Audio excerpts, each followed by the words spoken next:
মোবাহেলা তো আর হবে না, কিন্তু মোবাহেলার মতো আর একটা মোবাহেলার ময়দান করা হোক।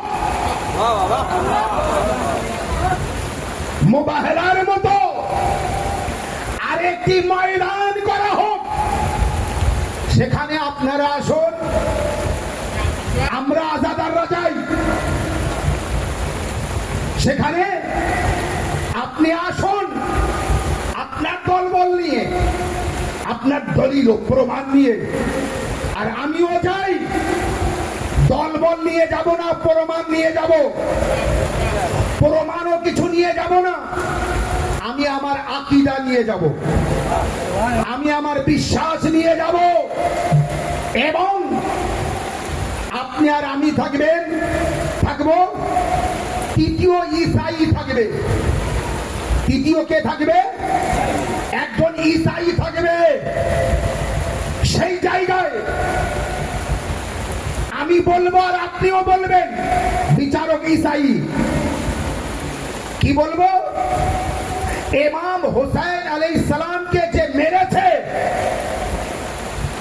তার উপর লানত। ইমাম হুসাইন আলাইহিস সালামকে যে মেরেছে, কে মেরেছে? ইয়াজিদ মেরেছে। এখন ইয়াজিদ আমাদের বাপ দাদা না অন্য কারো বাপ দাদা? এটা প্রমাণ হবে ওই ময়দানে।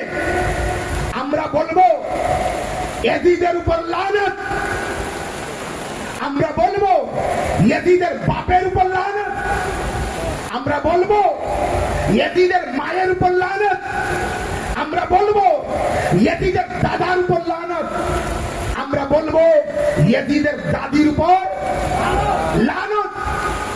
আর তাকেও বলতে হবে, ওই সময় ঈসাই ব্যক্তি দেখবে আমরা তাদের চেহারার দিকে যখন ইয়াজিদের উপর লানত করব, ইয়াজিদের বাপের উপর লানত করব, ইয়াজিদের দাদির উপর লানত করব, ইয়াজিদের দাদার উপর লানত করব, ঈসাই তখন আমরা তাদের মুখের দিকে দেখবে